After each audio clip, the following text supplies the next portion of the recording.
Good evening, I'm Amna Nawaz. Jeff Bennett is away. On the NewsHour tonight, the FBI now says the New Orleans attacker acted alone but was inspired by ISIS. What we know about the suspect and his path to radicalization.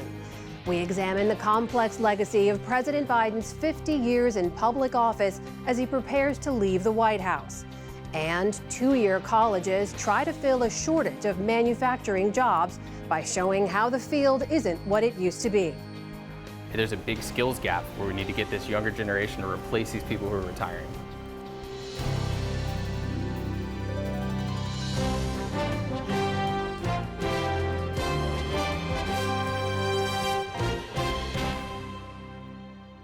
Major funding for the PBS NewsHour has been provided by Carnegie Corporation of New York, working to reduce political polarization through philanthropic support for education, democracy, and peace.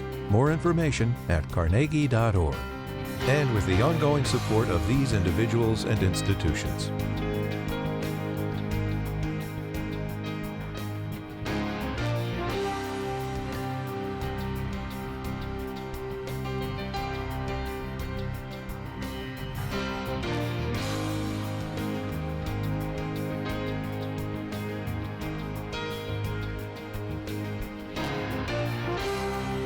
This program was made possible by the Corporation for Public Broadcasting and by contributions to your PBS station from viewers like you.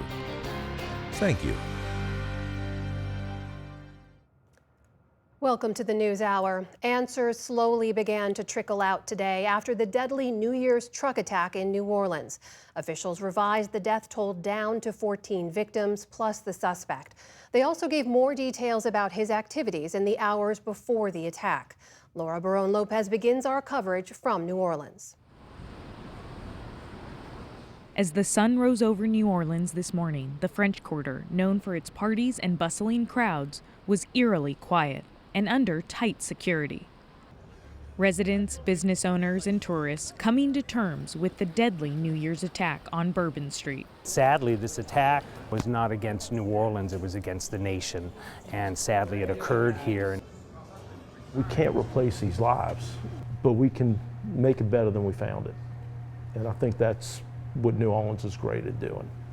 While the city grieved, law enforcement officials pieced together a picture of the suspect, 42-year-old Shamsuddin Jabbar, a U.S.-born Army veteran. This was an act of terrorism.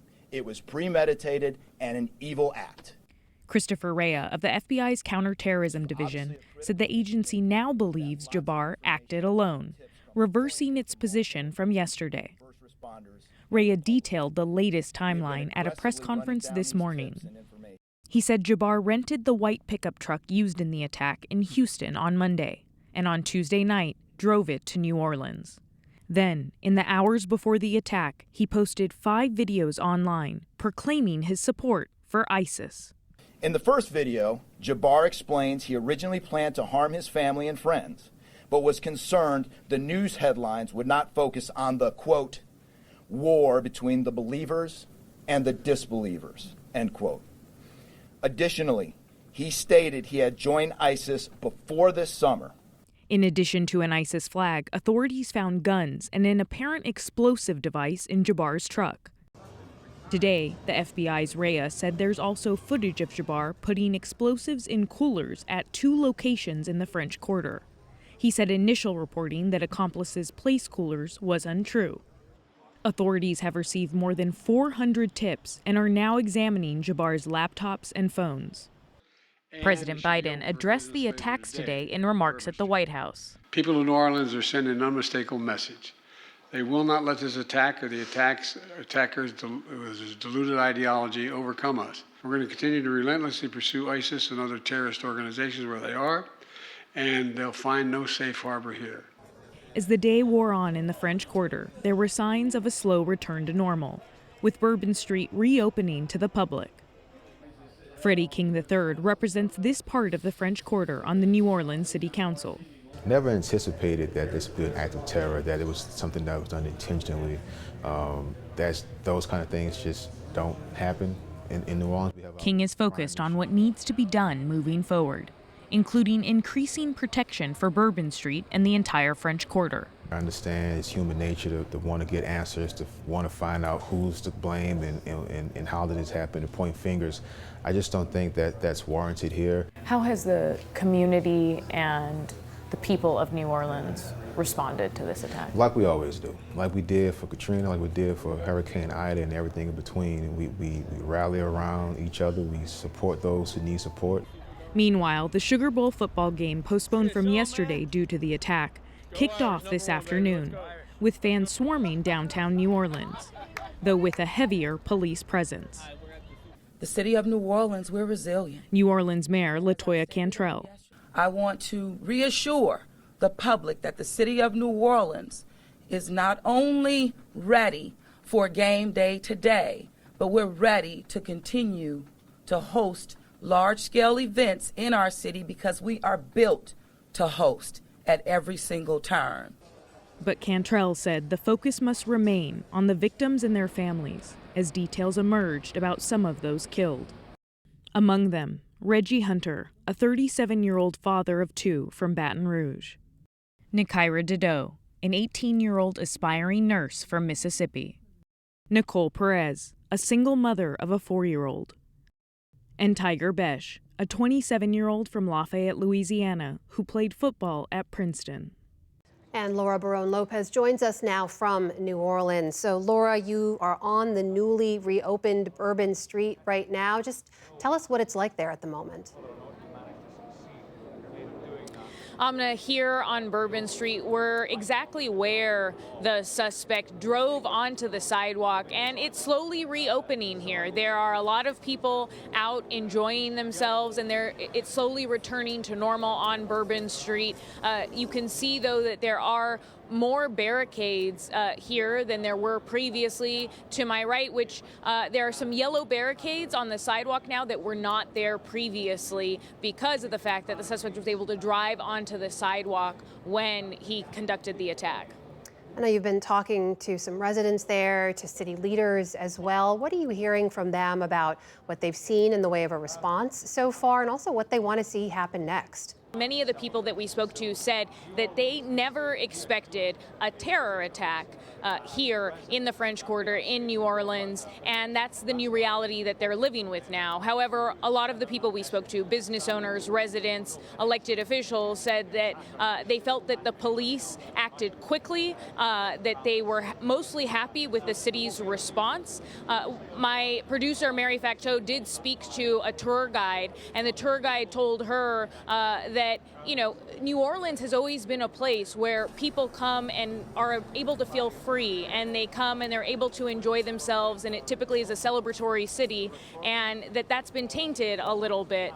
But overall, Amna, people feel as though New Orleans is going to be resilient and respond forcefully and try to go back to life as normal. One of the council members that I spoke to, Council Member Freddie King, who represents this area of New Orleans, said that he wants to see more permanent barriers placed on Bourbon Street, specifically on the sidewalks, and that he is hopeful that the city can create a plan that maybe other cities can replicate in times of terror attacks like this one. Meanwhile, as the authorities learn more about the attack, they've been sharing more of those details. What new details have we learned? Amna, today we learned that the suspect was 100% inspired by ISIS. The FBI said that today. They also told, the FBI also briefed House lawmakers and told those lawmakers, according to sources in that briefing, that the suspect was inspired by ISIS, but so far there's no evidence that he took direction from ISIS or any other foreign contacts, and that's something that is going to continue to be investigated. President Biden said today that he wants the FBI as well as the intel community to continue to investigate any potential contacts that the suspect had, as well. And President Biden also revealed today that there was a remote detonator inside the suspect's vehicle that would have been used to set off the explosives that were placed in two nearby areas in the French Quarter. All right, that is Laura Barone-Lopez reporting from the scene of that horrific attack in New Orleans. Laura, thank you. Thank you. Law enforcement provided new details today on another disturbing incident from yesterday, a Cybertruck that exploded in front of the Trump Hotel in Las Vegas. Police identified the man who was driving the truck as 37-year-old Matthew Livelsberger, an active duty member of the Army's elite special forces. Police said that he shot himself in the head before a device detonated a combination of fireworks, gas, and camping fuel in the bed of the vehicle. Joe Schoeneman of Nevada Public Radio has been reporting on this, and I spoke with him earlier. Joe, welcome to the NewsHour. Thank you for being with us. So we now know the identity of this suspect. What more did law enforcement have to say today about who this guy is and more about his background? Well, he has an extensive career in the military. Beginning in 2006, he was a Green Beret, and I'm going to take a look at some of my notes here, a Green Beret active duty special operations soldier. He'd been based in Germany. He was back on approved leave in Fort Collins, Colorado, when he rented this Cybertruck from through this organization or through this company called Turo. And he just has an extensive 19-year military background with no previous issues and no criminal activity that they could find in his background. So one of the biggest questions people have had is whether there's any kind of connection between what happened here and in this particular incident and also the attack in New Orleans. Did law enforcement have anything to say about that today? They really did. You know, Sheriff Kevin McMahill of the Las Vegas Metropolitan Police Department said he knows, and they've all been watching what's happening on social media. They're reading everything, and people are making these connections because both of these men had once been stationed in Fort Bragg, North Carolina. Both of them served in Afghanistan in the same year, but they've also found no overlap between the two, no probable connections or communications between the two. But they said, you know, these are such coincidences that they're looking more into it. So what kind of questions did people have today that law enforcement still doesn't have answers for, and where does the investigation go next? Motive, FBI special agent in charge of the Las Vegas area, came on and said they are searching literally worldwide for motive, to see if there's a motive. One of the reporters asked if this was specifically a suicide mission, and Sheriff McMahill said, would only call it a suicide. And somebody else asked whether or not this truck had been purchased specifically because it would allow the explosion to go up rather than out, because the explosion went up. The sides of this truck were so strong that it didn't blow outwards and cause a lot of damage to nearby. Joe, we also know law enforcement's been searching the suspect's home in Colorado. Did we learn anything about that? All they could talk about is that they are searching the home, but they didn't have any kind of information to bring forth. Again, Sheriff Kevin McMahill said they've started this investigation, but they haven't even started looking at phone records yet. They haven't even gotten into any of the computer information that either of these people, one in New Orleans and one here, might have logged on their computers. So they're really at the very start of this investigation. And Joe, since you're there, just tell us, what's the reaction been like on the ground as people are trying to figure out exactly what happened here? You know, they went through the shooting here in 2017 when 58 people were killed on the Las Vegas Strip. The pandemic, Las Vegas was one of the hardest hit places in the country. And I think people are just in a quandary. I think people realize this, they're starting to realize this was an isolated incident. The sheriff made that very clear. They don't see any other suspects. They have no evidence of anybody else involved. So I think people feel safe. They're just wondering why here. All right, Joe Schoeneman of Nevada Public Radio joining us tonight. Joe, thank you. We really appreciate your time. You're welcome. As we've now heard, the suspect in Las Vegas and the man who committed the terrorist attack in New Orleans both served in the military. To examine that side of the story, we turn now to Nick Schifrin. Nick. As we've said, there is no connection, according to law enforcement, between the two men, but their military services did overlap. So is there a pattern we can discern? And what are some of the possible reasons that veterans or active duty soldiers could turn to extremism? For perspective, we turn to Heidi Beirich, co-founder of the Global Project Against Hate and Extremism. Heidi Beirich, thanks very much. Welcome back to the NewsHour. Let's focus on New Orleans for a second. Shamsuddin Jabbar, does his history, in your opinion, fit a pattern of men who become radicalized? Yes, there are parts of his recent history that are very common to all kinds of types of folks that have been radicalized, whether white supremacists or Islamic extremists or otherwise.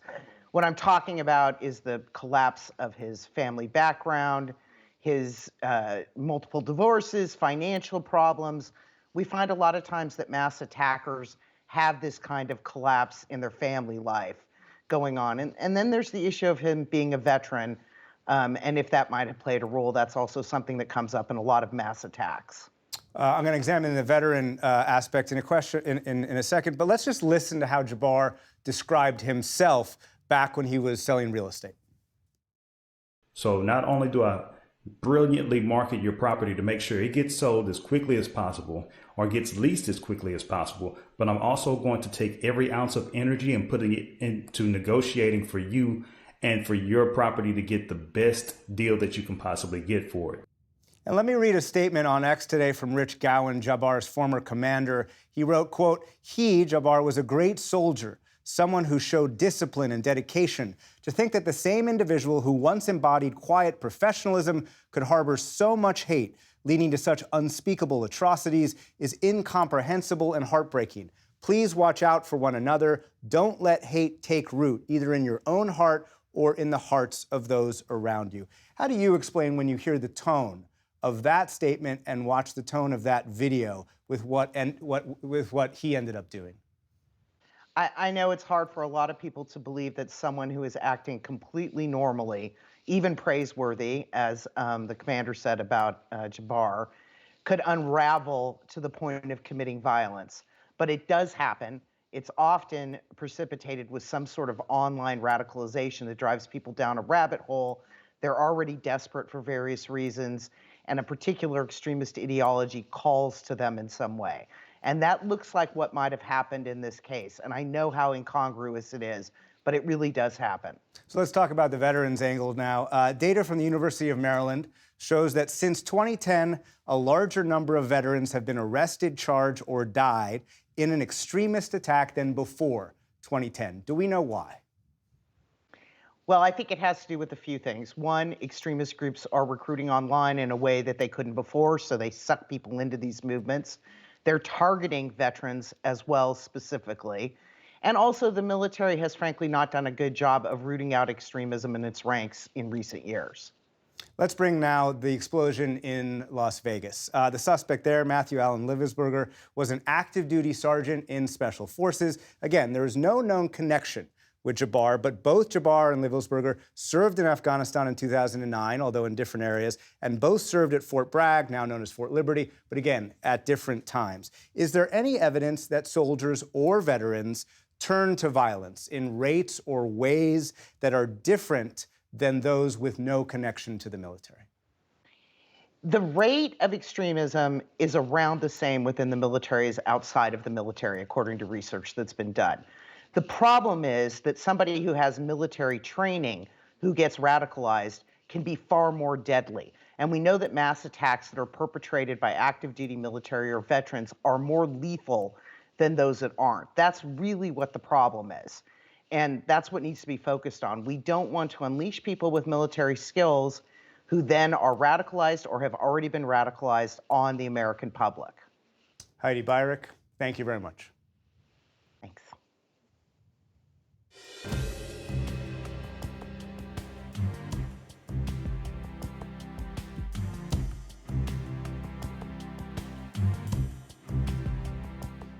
Well, we start the day's other news in the Gaza Strip, where the new year has brought more death and destruction.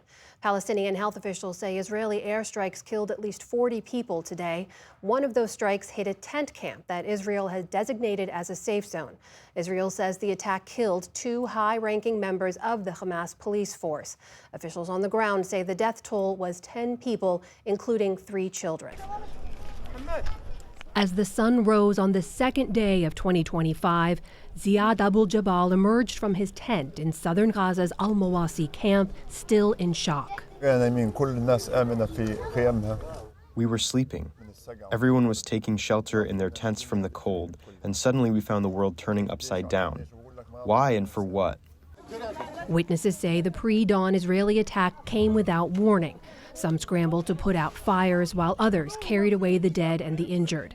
The camp, which Israel had designated as a safe zone, is located by the sea west of Khan Yunis. Hundreds of thousands of Palestinians have relocated there to ride out the cold and wet Mediterranean winter. Israel says one of the Hamas policemen killed in today's strike helped to gather intelligence to carry out attacks on Israeli troops.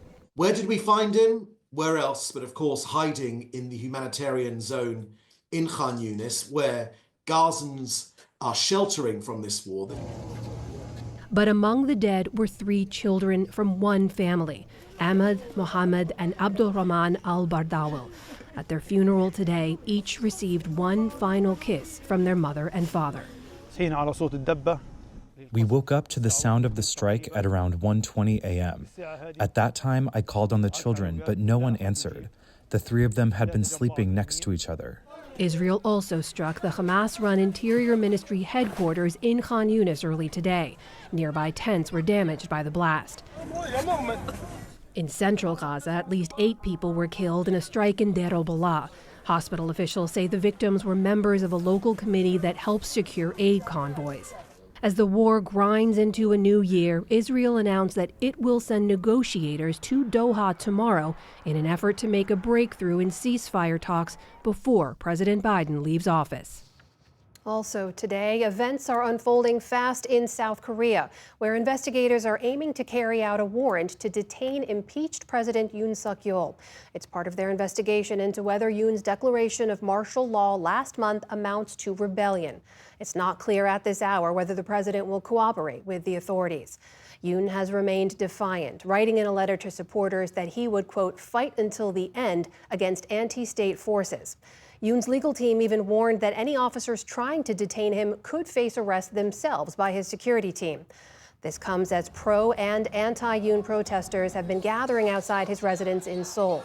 Yoon himself said he's been watching the scene via YouTube and applauded his supporters' efforts. His future ultimately lies in the hands of the Constitutional Court, which has begun deliberations on whether to formally remove him from office or reinstate him. At the White House this evening, President Biden awarded the Presidential Citizens Medal to 20 people who, quote, performed exemplary deeds of service for their country or their fellow citizens. Among them were Democratic Representative Benny Thompson and former Representative Liz Cheney, a Republican. Both received standing ovations. In 2022, they led a congressional investigation into the January 6th attack on the U.S. Capitol. Their final report found that then-President Trump engaged in a multi-part conspiracy to overturn the 2020 election. Trump has said that both Thompson and Cheney should be put in jail. In New York, police say that 10 people were hurt in a shooting outside a nightclub in Jamaica, Queens. Officials say 3 or 4 men approached a group of people waiting outside the club late last night before firing some 30 shots. The gunmen then fled on foot. 6 women and 4 men between the ages of 16 and 20 were taken to the hospital with non-life-threatening injuries. Police say that the motive is unclear, but the shooting is not considered an act of terrorism.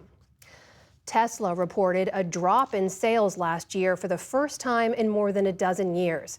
The electric automaker delivered just under 1.8 million vehicles in 2024. That's about 1% lower than the year before. A strong fourth quarter failed to offset the company's slow start to 2024. The dip in sales comes as Tesla faces weakening demand for electric vehicles in the U.S. and worldwide. It's also battling increased competition from legacy automakers and startups in China, Europe, and the U.S. On Wall Street today, stocks started the new year of trading on a sluggish note. The Dow Jones Industrial Average gave back about 150 points. The Nasdaq slipped exactly 30 points on the day. The S&P 500 fell for a 5th straight session. And a passing of note. Agnes Coletti, a Holocaust survivor and the oldest living Olympic medalist, has died. Born in Budapest in 1921, her life as an aspiring young gymnast was upended by World War II. She was forced out of the sport for being Jewish and into hiding under a new name. After the war, Coletti returned to gymnastics and went on to win 10 Olympic medals, 5 of them gold. She then settled in Israel, where for decades she coached and helped to build its gymnastics programs. Even well into her 90s, Coletti could still hit her splits. In 2021, on the eve of her 100th birthday, she told the Associated Press about the importance of physical fitness. I wish you all good health. Health is the most important. Without it, there is nothing. These 100 years feel to me like 60. I live well and I love life. Agnes Coletti was hospitalized with pneumonia on Christmas Day and reportedly died this morning in Budapest. She was 103 years old. Still to come on the NewsHour, the rise in demand for weight loss drugs prompts questions about access and affordability, and how Barnes & Noble is trying to revitalize its image. This is the PBS NewsHour from the David M. Rubenstein studio at WETA in Washington, and in the West from the Walter Cronkite School of Journalism at Arizona State University. President Joe Biden's 5-decade-long tenure in public service comes to an end later this month, spanning 4 years as president, 8 as second in command, and many more serving his home state of Delaware in the U.S. Senate. To examine the president's time in office and his legacy, I'm joined now by 2 reporters who have covered his career extensively. Dan Balz is chief correspondent for The Washington Post and has covered Mr. Biden for decades, and Annie Linskey covers the White House for The Wall Street Journal. Welcome to you both. Thanks for being here. Thank you. Dan, I want to start with you because Mr. Biden has spent 50 years, over half his life, in public service. He was first elected at just 27 years old to a Delaware County Council seat. 3 years later, became one of the youngest senators in U.S. history. Clearly had big ambitions from the beginning, but in those early years, how did he put his stamp on Washington? You know, it's very interesting. His career almost ended before it started because of the tragedy of his wife and daughter being killed in an auto accident and his 2 sons being badly injured. He thought about resigning even before he had been sworn in. He was talked out of that by Mike Mansfield, who was the Senate Majority Leader at the time, who kind of took him under his wing and guided him through that first very difficult year in the Senate. And I think that made him a kind of a creature of the Senate. And over the years, he embedded himself on 2 very important committees, one Foreign Relations and second the Judiciary Committee. And this allowed him to develop expertise in obviously 2 very significant areas. He was very active on Supreme Court nominations. He was very active in the 1994 crime bill. And on foreign policy, he was in and out of many, many crises, wars in the Middle East and other issues. And so that time in the Senate gave him expertise that he later applied to the presidency. But I think it also gave him a sense of the rhythm of Washington and the rhythm of the legislative branch, which also served him while he's been in the White House. Annie, Dan mentioned that loss early in his life and his career, losing his wife and his daughter, years later, losing his son, Beau, as well. This idea of grief kind of being a common theme throughout his life. How did that shape his views and his leadership? Yeah, grief very much has been a theme that has run through his time in office and his presidency. It's something he talks a lot about. And when you think back to the 2020 presidential campaign, the country was in the midst of a pandemic. There were tens of thousands of people were dying or died of COVID. And the president was able to connect to voters over grief. He was able to really feel their pain in a way and convince them and empathize with them and convince them that he was a person who could really lead the country out of this pandemic. Ultimately, when the pandemic ended, and his administration deserves a lot of credit for getting vaccines out the door, he struggled to connect with voters on sort of the next level, on the next thing. But it was his empathy that really swept him into office. And then one of his very final acts in office, I think, was steered by his connection to his family and his knowledge of the deep pain and loss he has felt. And that is when he decided to pardon his son, Hunter Biden. And Dan, we mentioned, obviously, he was vice president, second in command for 8 years under Barack Obama, but he'd clearly long held presidential ambitions of his own. You covered that Democratic primary back in 1988 when he first ran for office.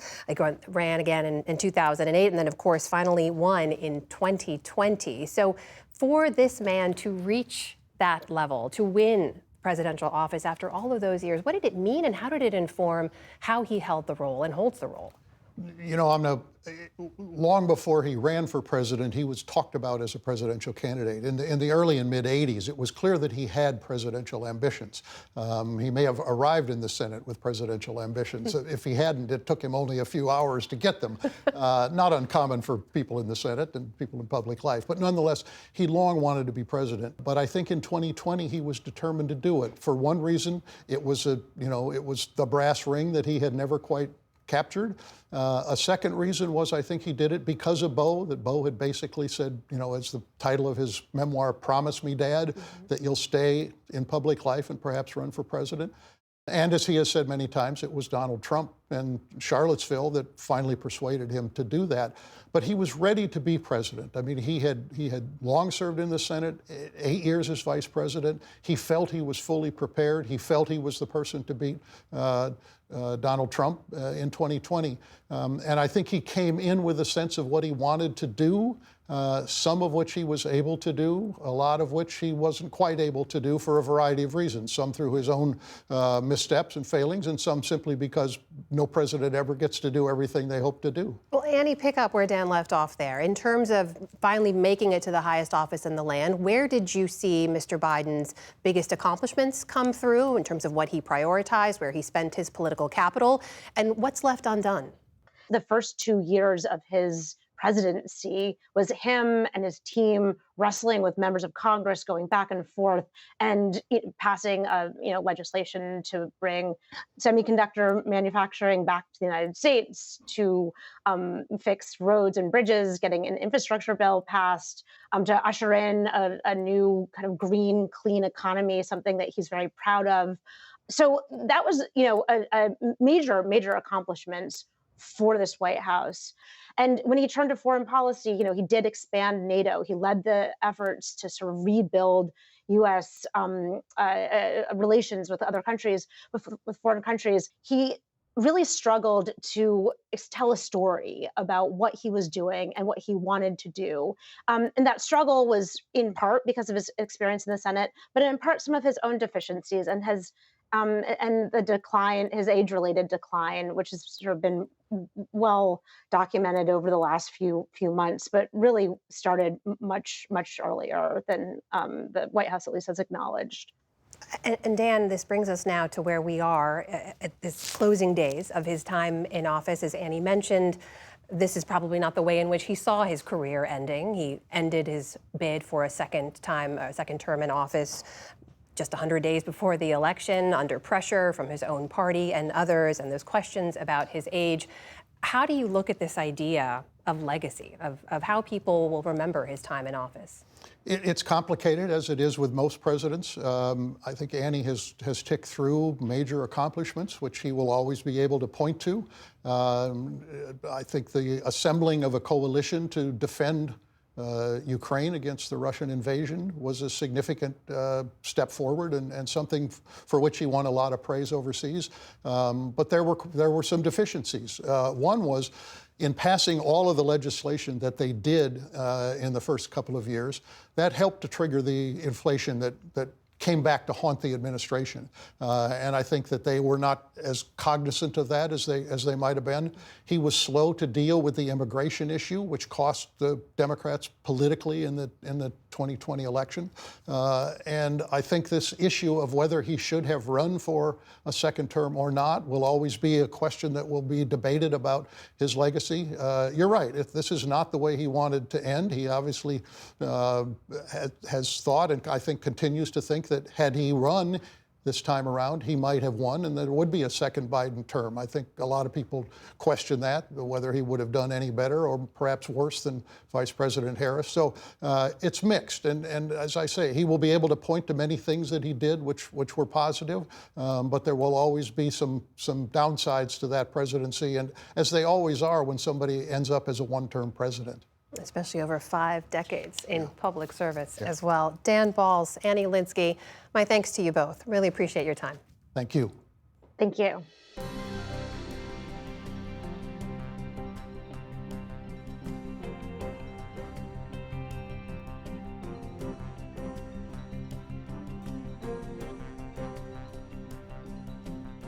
in the next decade, millions of manufacturing jobs will open up in the U.S. as workers retire. Meanwhile, the sector is also supposed to add more jobs with help from federal subsidies. But by some current estimates, only half of those jobs will be filled. So where will the workers needed come from? Well, how about some two-year colleges like Cincinnati State? Our economics correspondent Paul Salmon paid a visit in search of hope for the future. It had to have 3 wheels, it had to be a gas motor, and it has to have a wheelie bar because these things do wheelies. We used to say when I was a kid, cool as a moose. Not exactly your grandparents' shop class here at Cincinnati State Technical and Community College. The students have 2 semesters to design and build this. Semester 1, they design everything you're sitting on. Zane Decker now runs part of the program he himself recently graduated from. Teaching skills much in demand these days. And let's go ahead and look at the simulation, see how it looks. Schools like Cincinnati State are key training grounds to prepare students for manufacturing jobs for which there just aren't enough workers these days, like at GE Aviation, a partner to this program. The job gap is especially important here in Ohio, America's 3rd most manufacturing-heavy state. Demand is just skyrocketing for this, and if you went back 20 years ago, there wasn't as much demand as there is today. That tool right there, it's called an 1/8-inch ball mill. Demand for the likes of 20-year-old Andrew Lakes. And it turns that software into G-code. And this is what G-code is right now. And it's reading all those lines of code, and that line of code tells us what that tool is going to do. Which is? I'm building a pocket knife handle. A pocket knife handle? Yes, as you can see right here, I have a few prototypes. Right now I'm working on my finishing product. So this is your finger goes there? Is Yep. that? His first foray, a flop. Here you can see I went a little too deep, ended up breaking a tool. You broke a tool? Yeah, I broke the tool. Is that humiliating? Yeah, a little bit, but you learn from your mistakes and you learn to move on and what to do better next time. Rather more challenging, a working race buggy. This is last year's model. Next year's car, which is what I'm working on and is what I'm designing, is going to be so small that it's going to be able to fit inside of this car. Amy Gutman Fuentes, also a student here. And you're going to build the whole thing? Yep. And then what do you do with it? Then we'll race it. In the spring at college Baja competitions like this one. And how do you expect to do with one of these things in the spring? I think we're going to crush it because we're one of 2 or 3 community colleges that compete alongside, these major universities with huge budgets, and we've done pretty well. So I think this new car is going to be like the best. Baja racers and knife handles are just a few lures for students to attend this program and acquire skills for America's supposed manufacturing renaissance. We're going to launch a historic buildup of American manufacturing muscle and might. But there's a big problem. What we hear, what we read, is that there's a real shortage of people going into manufacturing while lots of people are retiring from manufacturing. Yeah. Not the case? It's absolutely the case. We have all these people retiring that have the skills. We've got this younger generation that there's a big skills gap where we need to get this younger generation to replace these people who are retiring. Where better to get the skill than at America's community colleges, where nearly 9 million students pay a tiny fraction the cost of a 4-year degree. And how much does it cost to be here? For me, it costs about $3,000 a semester. For a job that pays? After I graduate, I'm expected to make about $26 to $27 on the hour. So $26, $27 an hour, $50,000, $60,000 a year, right? Roughly, yes. And for around here, that's good money? Yes, especially for someone my age. Especially for starting pay in Ohio. We really emphasize preparing students for the workforce of the future because our job is to meet the needs of the local economy. Monica Posey, president of Cincinnati State.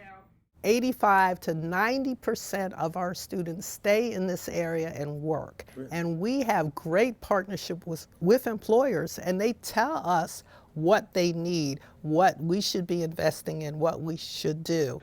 But, and here's the crux of this story, Zane Decker's classes are undersubscribed. Cutting-edge skills, good jobs, lack of workers nationwide, and yet not enough young people in the pipeline. How many of you think that people like yourselves aren't here because manufacturing is uncool. Uncool. No? Because it's too hard.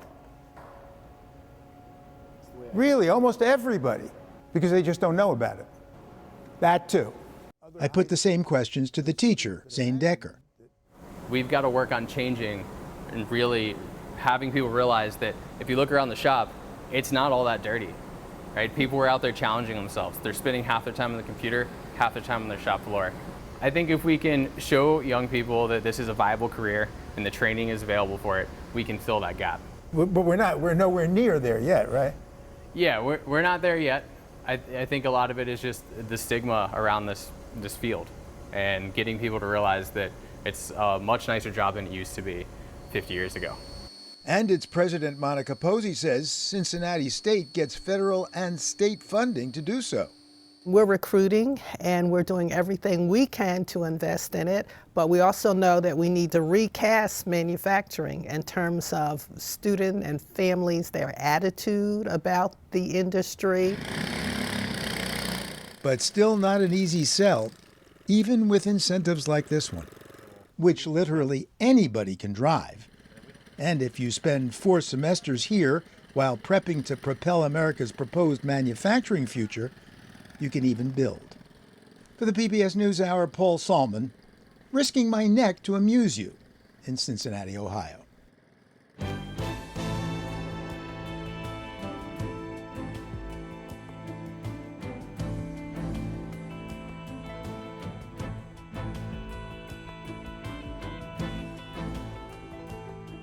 "2024 was a big year for weight loss drugs like Ozempic and Wegovy.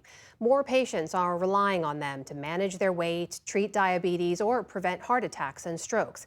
And while they are highly effective, they also come with some concerns. William Brangham has more on the rising demand for these drugs, which are part of a class of medications known as GLP-1. About 1 in 8 U.S. adults now say they have taken a GLP-1. But amid all the excitement about their efficacy, some experts also say it's important to keep in mind some of the drug's limits, their costs, and to better understand where they belong in the nation's long fight against obesity. For a check-in on where this all stands, we are joined now by Dr. Jodi Duché. She's an assistant professor of medicine at Harvard Medical School and a clinical endocrinologist who specializes in medical weight management. Dr. Duché, so nice to have you on the program. You prescribe these drugs to some of your patients. From your perspective, what do they do? How effective are they, especially at helping people lose weight?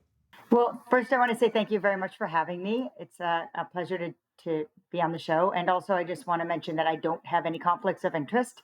So in terms of how these medications work and how effective they are, a lot of times what I'll hear is patients using the same words to describe how they work. So people will tell me that they have reduced cravings, that they think about food less. A lot, there's been use of this term food noise. So people will tell me that they have a lot less food noise. So they are thinking about food a lot less. Whereas maybe before you wake up in the morning and you're thinking about what you're going to have for breakfast. While you're having breakfast, you're already thinking about what you're going to eat next after that. And that is really quieted down for people, as well as a easier time with portions. So still eating food that is enjoyable to them, but eating less of it and feeling satisfied. Those are the main things that I hear from people who take these medications to lose weight, to help with weight loss. A couple of questions about the downsides of these things. Do they work for everyone? And what are the side effects that patients experience? They work for many people, but they don't work for everyone. There are non-responders. There is a significant minority of non-responders. In my clinical practice, that is probably about 10%, 10 to 12% of people don't respond to these medications. We don't know why. There aren't at the moment any clear predictors of response, but certainly there are non-responders. And in terms of side effects, they are very, very common. Most commonly, people have reflux, nausea. A little less commonly, you can have vomiting, constipation, or diarrhea, either of which can be severe, and also some less common side effects such as fatigue.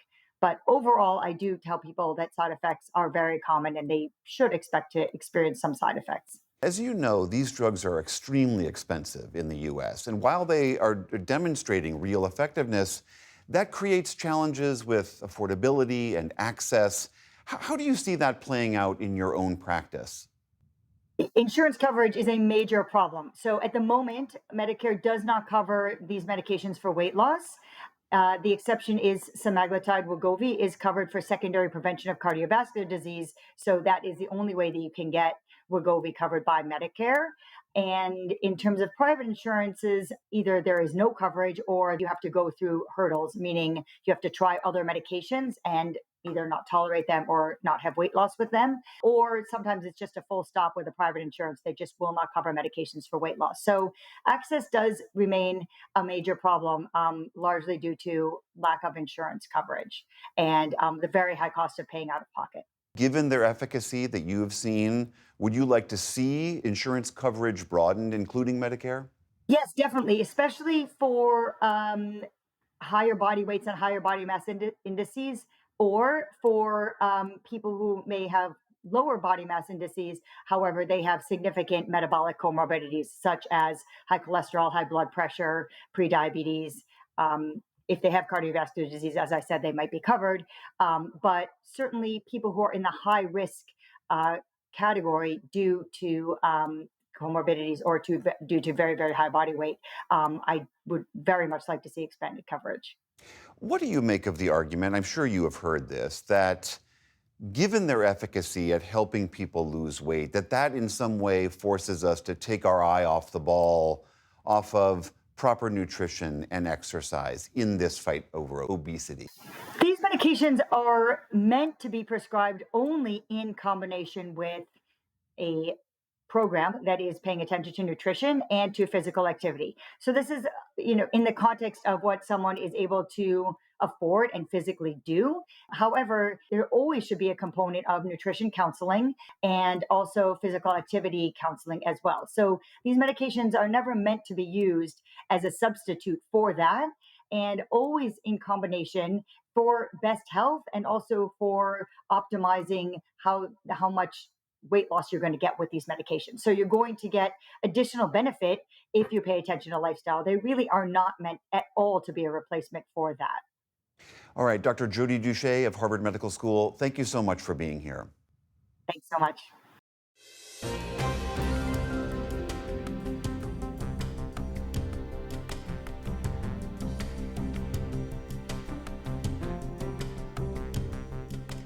Last year, Barnes & Noble opened nearly 60 stores around the country and plans for 60 more to open in 2025. It's the latest twist in a long-running saga for a company that's been a bellwether for the book business. Senior arts correspondent Jeffrey Brown continues our ongoing reporting on the book industry, part of our Arts and Culture series, Canvas. It's recognizably Barnes & Noble because there are lots and lots of books piled high, but it looks very different. A pre-opening walk through a Barnes & Noble bookstore, a maze of small rooms and pathways, with company CEO James Daunt. When you're very full, as this store often will be, it's creating space for people to drop into. This store on Manhattan's Upper East Side is just a year old. It's part of a large nationwide chain, but crucially for Daunt, has its own look and feel. The key insight that I have is that it is about the book-selling team, and it's about how you take all of this huge number of books and arrange them and display them in a manner which really engages with your local community. The insight that gives me in terms of running lots of bookstores is leave it to the teams in each store. The vast majority of them will do it exceptionally well, and your stores will become better and busier and the business will thrive. Barnes & Noble's beginnings can be traced to 1873, but it was in 1971 that Leonard Riggio acquired its trade name and flagship Manhattan store and grew the company into the nation's largest bookseller, offering steep discounts and a huge selection, changing the landscape for how and where Americans bought books, eventually with more than 700 superstores, all with the same titles and design. 1, 2, 3, 4. We don't want this superstore. Its success, along with Borders, put hundreds of smaller independents out of business, captured in Nora Ephron's 1998 film, You've Got Mail. Can we save the shop around the corner? Yeah! But Amazon offering even steeper discounts and more supply nearly killed off Barnes & Noble, which by the time Daunt arrived had closed hundreds of stores around the country. Obviously, we've come back from the brink. The brink meaning the end? Yes, I mean, the business was a public company. It was sold really pretty much for the value of the books that were sitting on its shelves. So that's not a really very good sign of health. The job that I had was to restore it as a bookseller. Daunt brought an unusual pedigree. He'd launched Daunt Books in 1990 as an independent bookseller in a gorgeous London setting that became a destination for book lovers. In 2011, he was hired to rescue Waterstones, Britain's largest chain bookstore, then near bankruptcy. And in 2019, after hedge fund company Elliott Advisors bought Barnes & Noble to attempt the same here.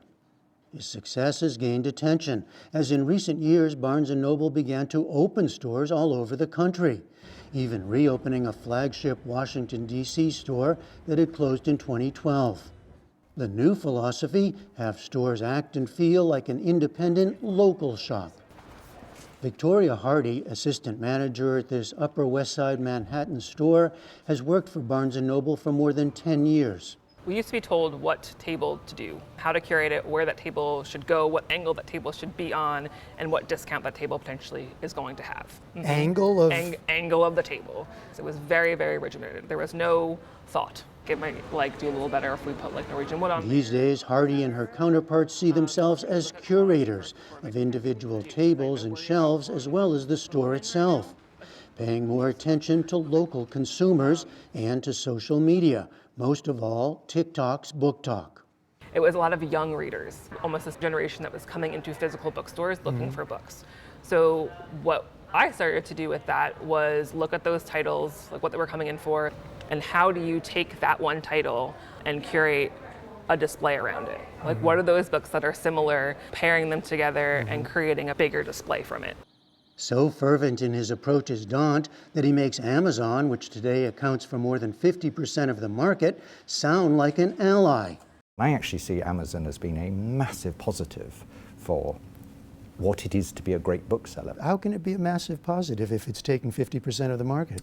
What it's taken is all the boring books out of our stores. We used to have great, huge medical sections that taught doctors and nurses and all the other professionals. But those books are very boring. No more. You go on to Amazon, bump, fit, arrives through your letterbox 3 minutes later. But surely people go to Amazon for more than just what you're calling the boring books. Of course they do, and you know, if you buy Pastoral Everett's James from Amazon, it's the same Pastoral Everett I'll sell you. But if you come into this store to buy it, you will come in, you'll be surrounded by other books, which you can browse and engage with. Almost certainly you'll have a fellow customer saying, oh, have you read this by him? Have you read that? You will have an experience, and when you walk out of the store with it in your bag, it will lift you. It's the same book, but I promise you it's a better book, and the reading of it will be more pleasurable because you bought it in a bookstore. That strategy applies to the nation's independent bookstores too, of course. In fact, Barnes & Noble recently acquired one of them, Denver's much-loved but bankrupt Tattered Cover, a move being watched closely locally and beyond. Daunt says this. Bookstores get into trouble. What we now do as a chain is we rescue them. We give them a safe home. We don't change them. We don't change the people. We don't change the name. But we give them the structure of the large chain. An earlier plot line in this long saga was Barnes & Noble is killing independence. Now they can coexist? I think bookstores do coexist. I mean, my instincts are that of an independent bookseller. I would never open up in a location where I believed that I was threatening an independent bookseller ever, because that's totally unnecessary. We're in this vast country of ours with far too few bookstores. So, but it isn't a zero-sum game. It is a business, though, and Daunt has to answer to the company's owners. The plot of this story, that is still being written. For the PBS NewsHour, I'm Jeffrey Brown in New York.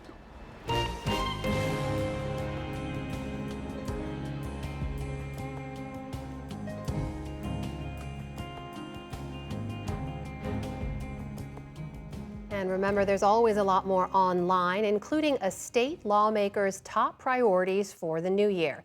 That's at pbs.org/newshour. And that is the NewsHour for tonight. I'm Amna Nawaz. On behalf of the entire NewsHour team, thank you for joining us.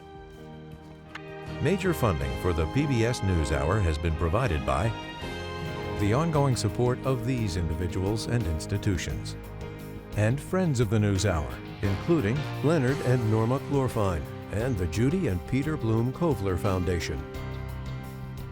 The Ford Foundation, working with visionaries on the front lines of social change worldwide. And with the ongoing support of these institutions.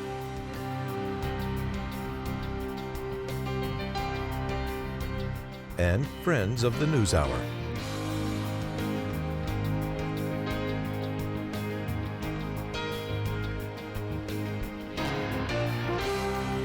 This program was made possible by the Corporation for Public Broadcasting and by contributions to your PBS station from viewers like you. Thank you.